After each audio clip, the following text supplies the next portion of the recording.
Most people thought Clara Bennett had forgotten to stop setting the second plate. They were wrong. Every evening at 6 o'clock, she carried 2 bowls to the table beside the kitchen window. One bowl was filled. The other stayed empty. The chair across from her remained pulled out the same 3 inches it had been for years. The widow lived alone on a small piece of land a mile outside town.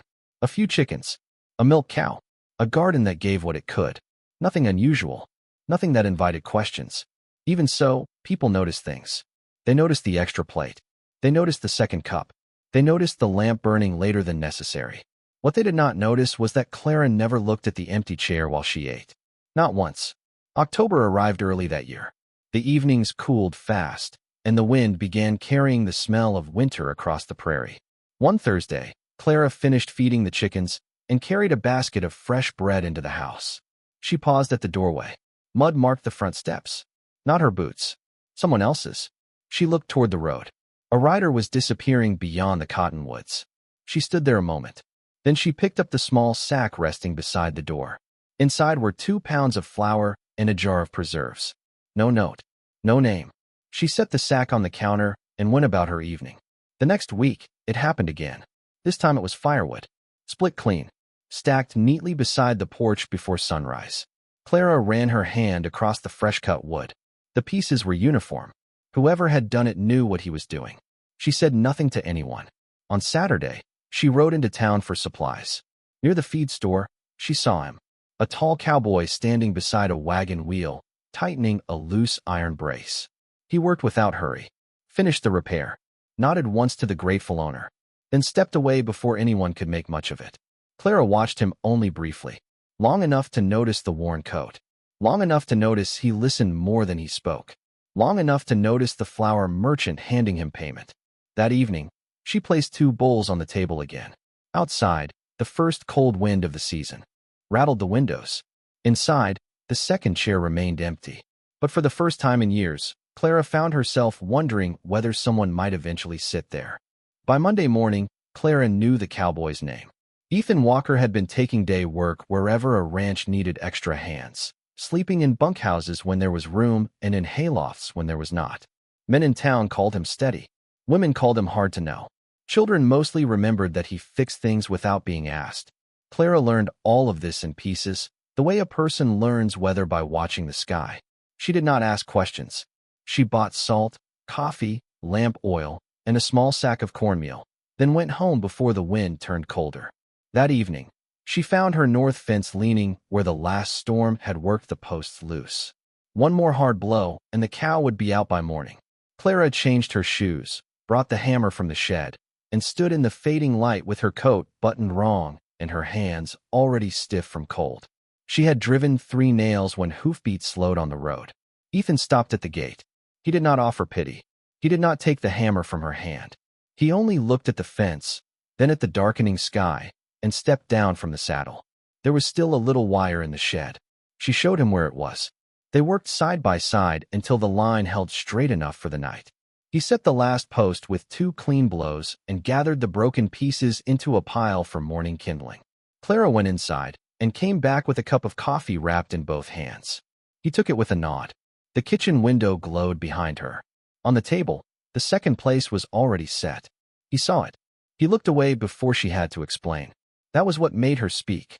"Supper is nearly ready," she said. Ethan stood with the cup in his hand, snow beginning to show in the grass around his boots. He looked at the repaired fence, then at the road back to town. After a moment, he tied his horse to the rail and removed his hat at the door. The room changed when Ethan stepped inside, though nothing in it moved. Clara took his coat and hung it on the peg nearest the stove because that was where a wet coat belonged, not because she had thought of him staying. He washed at the basin by the back door, careful not to splash the clean floor, then stood until she pointed to the chair across from hers. He sat as if the chair had weight. The meal was plain: beans with salt pork, cornbread, stewed apples from the last jar she had opened before winter.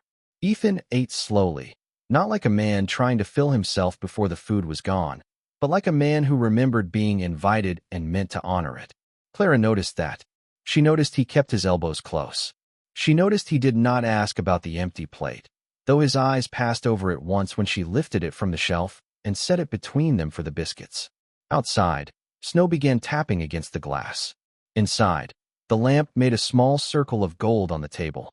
They spoke of the fence, then the weather, then the price of feed in town. Nothing tender, nothing foolish. After supper, Ethan rose before she could reach for the dishes. He carried his bowl to the washstand, rinsed it clean, and set it upside down on the towel. Then he checked the latch on the kitchen door, found it loose, and tightened the screw with the small knife from his pocket. Clara stood beside the stove with the dishcloth in her hands and let him work. He left before the hour grew late. At the door, he put on his hat and looked once at the repaired latch, then at the woodbox beside the stove. It was nearly empty. The next morning, Clara woke to the sound of chopping. Not loud, steady. By the time she opened the door, Ethan was already riding away, and the woodbox by the stove was full enough for 3 days. On the table, the second chair sat where he had left it, pulled out a little less than before. By the end of that week, Clara stopped being surprised by the quiet work that appeared around her place. A loose hinge on the chicken coop held firm again. The broken handle on the water bucket had been wrapped with new leather. The narrow path from the house to the barn was cleared before. The frost had burned off the grass. Ethan never waited to be thanked.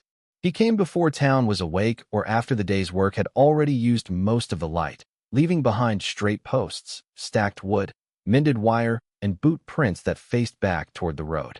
Clara began answering in the only way that felt proper. A covered plate on the porch rail. Coffee kept warm near the stove. A heel of bread wrapped in cloth and set where he would see it. The first time he found it, he stood on the porch for a while with his hat in his hand. Then he took the food, replaced the cloth folded neat, and left a small sack of coffee beans on the step 2 mornings later. Their evenings did not happen often enough for town to call them a habit, but they happened enough for the table to learn his weight. When weather kept him near her road, Clara put supper on at 6. If he came, he washed at the basin, sat across from her, and ate without filling the quiet with more than it needed. If he did not come, she still set the second plate. Only now she noticed whether the chair stayed empty. On the 4th evening he returned. He brought a bent horseshoe from the livery and set it near the door. Before supper was done, he had nailed it above the shed to hold a fraying strap she used for the milk cow. Clara watched him test the knot twice before he came back inside. The biscuits had cooled. He ate them anyway. She cut another slice of apple cake and placed it on his plate without asking. He looked at it once, then at the lamp between them, and the corner of his mouth moved before he set to eating. Outside, the wind went along the walls. Inside, the room held steady. The empty chair had not become his. Not yet. But Clara no longer pushed it back against the table when he left. The trouble with quiet kindness was that other people eventually noticed where it landed. By the 2nd week of November, Clara could not step into Harris Mercantile without someone finding a reason to look at her basket. Mrs. Lowell paused beside the flour barrels and asked whether Clara was baking for company now. Clara tied off her sugar sack, counted her coins, and said only that winter made a person bake more. At the counter, Mr. Harris wrapped coffee in brown paper and set aside 2 extra candles without being asked. Clara looked at them. He shrugged toward the window, where Ethan was loading feed sacks into a wagon for the church widow fund. He had paid for the candles already. Clara carried them home in silence, one tucked beside the coffee, one pressed against the loaf of bread she had bought because her own dough had not risen right that morning. That evening, Ethan did not come for supper. Clara still set the second plate. She told herself it was habit, but the beans stayed warm too long, and the coffee was poured twice before she admitted the truth with her hands, not her mouth. She wrapped his portion in a clean cloth and left it in the covered pail by the porch rail. At dawn, the pail was empty, washed, and hanging from the nail beside the door. Under it sat a small bundle of kindling cut thin for easy lighting. The next few days found their rhythm. Ethan passed before sunrise and checked the stock tank for ice. Clara left biscuits on the rail. He replaced a missing board on the barn wall. She patched the torn lining of his old coat after he left it on the peg one snowy evening, working by lamplight with small brown stitches that would not show unless a man looked closely. He noticed the next time he put it on. His hand paused at the repaired seam. He said nothing for a while. Then he carried in 3 buckets of coal from the shed, though one would have done. Clara was not the only one who needed work to say what words could not. On Sunday, a young mother from town stopped by with 2 children and a broken pie basket. saying she had heard Clara knew how to mend split reeds. Clara set them at the kitchen table, warmed milk for the children, and fixed the basket while Ethan stood outside resetting the gate latch that had frozen crooked. The little boy watched him through the window, nose nearly touching the glass. When Ethan came in to warm his hands, the child slid him half a biscuit without asking permission. Ethan took it like it was a serious gift. Clara saw that. So did the young mother. By the time they left, the kitchen had held more voices than it had in years. Crumbs lay under the table. A mitten had been forgotten on the chair across from Clara. She picked it up and held it in her hand a moment before setting it by the door. That night, when she placed the second plate, the room did not feel like it was waiting for a ghost.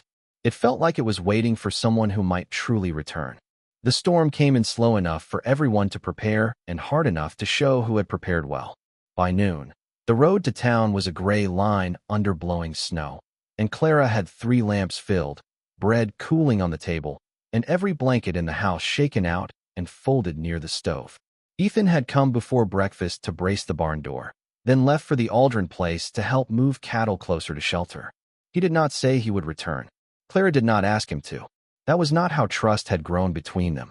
It had come through fence wire tightened before dark, through coffee left warm, through a coat seam mended by lamplight, through it split thin enough for cold hands.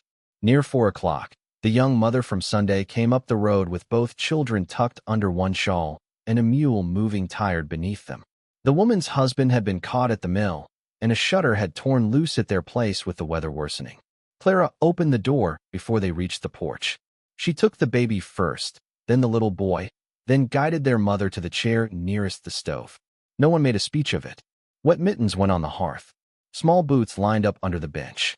Milk warmed in a pan. The second plate became the third, then the fourth, and Clara moved around the kitchen with the plain steadiness of a woman who knew how to make little stretch far enough. When Ethan came through the snow after dark, his coat was stiff with ice and one glove was missing. He stopped at the threshold when he saw the children at the table. The little boy lifted a biscuit as if continuing a business already begun. Ethan took it, removed his hat, and set his wet boots carefully on the mat. Then he went back outside.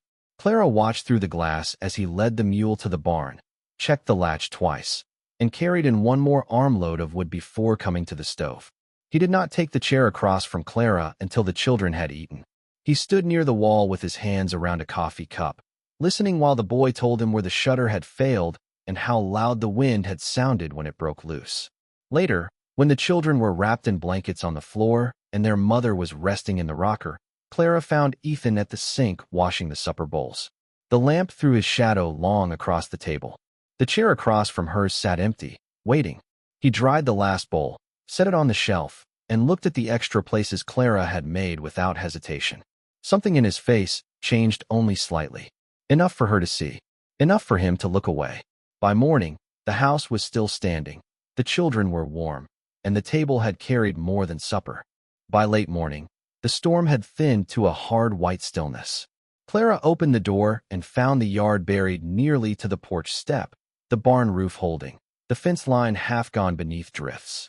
Ethan was already outside with a shovel, cutting a path from the house to the barn in steady strokes.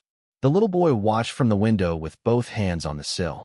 His mother was packing what few things had dried by the stove, anxious to get back to her own place before the next wind rose. Clara looked at the table. 4 bowls from breakfast, a heel of bread, the forgotten mitten still by the door. The room had been crowded, loud, and full of small needs. Now the thought of it going empty again made her hands slow over the dishwater. She dried the bowls and set them back on the shelf. Then she took down the second plate. She held it longer than the others. For 5 years, that plate had belonged to what was gone. That morning, it had fed a hungry child, then a tired mother, then Ethan when he came in with snow on his shoulders and said nothing about being cold. Clara crossed the room and placed the plate at the center of the table, not in front of the empty chair. The young mother noticed, but did not speak. Ethan came in near noon carrying the broken shutter from their place. The wood split at one corner, but reparable. He set it by the stove, took off his gloves, and went to the shed for tools. Clara cleared a place at the table without asking. The little boy held the nails in a teacup while Ethan worked. Clara cut strips of canvas from an old flour sack and stitched them over the weakened seams to keep out drafts. Their hands passed pieces across the table. Wood, cloth, nails, thread. Not one thing was large. Together, they made a home fit to return to. When the shutter was finished, the young mother tried to thank them. Clara wrapped bread in cloth and placed it in her basket before the words could become too heavy. Ethan hitched the mule and walked beside them as far as the road. Clara stood on the porch watching until the three figures faded toward town. When Ethan came back, she had supper started early. She set 2 plates, then paused. From the shelf, she took a third and placed it at the side of the table where the child had sat. Ethan saw it when he stepped inside. He looked at the plate, then at Clara, then quietly went to wash his hands. By the next afternoon, town had already made a story out of what it had not seen. Clara heard the edges of it at Harris Mercantile while she bought molasses and lamp wicks. 2 women lowered their voices too late. One man near the stove went quiet when she stepped to the counter. Clara kept her gloves on, counted exact change, and placed everything in her basket with care. Outside, Ethan was loading sacks of oats into Mr. Harris's wagon. He saw the set of her shoulders before he heard a word. Clara walked past him with her chin level and her basket against her hip. Ethan finished tying the load, took his pay, and went back into the store. He bought flour, coffee, beans, and a small paper of peppermint candy. Then he carried the sacks out himself and set them in Clara's wagon beside her basket, plain as a man putting supplies where they belonged. The street had enough people to notice. Ethan did not look at any of them. He checked her harness, tightened one strap, and handed her the reins. That evening, he came before 6 with the cold still on his coat and the peppermint candy wrapped in paper. He placed it on the table where the child had sat the night before. Clara looked at it, then at him. He went to the woodbox and filled it before washing for supper. No speeches, no claim. Only flour in her wagon where others could see, candy saved for a child who might come back, and his hat hanging on the same peg by the stove. During the meal, Clara served beans and cornbread while Ethan repaired the cracked handle of her bread knife with a strip of leather from his own tack. After supper, he carried the dishwater outside, checked the barn latch, and brought in the lantern before the wind rose. When he returned, Clara had left the chair across from her pulled out. He sat down again, not as a guest who needed permission, but as a man who had earned the work of staying. The third plate remained on the side of the table. The candy rested beside it. Outside, wagon wheels sounded on the road, slowing near her gate. The wagon stopped at the gate, and for a moment Clara did not move. Then the little boy climbed down first, holding the forgotten mitten in one hand and his mother's basket in the other. His mother followed with tired eyes and a careful smile. Their shutter held. Their house was safe. But the mill road had drifted over again, and the child had asked whether Mrs. Bennett's table still had his place. Clara opened the door before Ethan could rise. Snow came in around their boots. So did laughter, small and uncertain at first, then warmer when Clara took the basket and Ethan knelt to help the boy unfasten a frozen bootlace. The peppermint candy was found within a minute. The third plate was no longer waiting. It was used. Clara added water to the stew, cut the bread thinner, and set out the last of the apple preserves.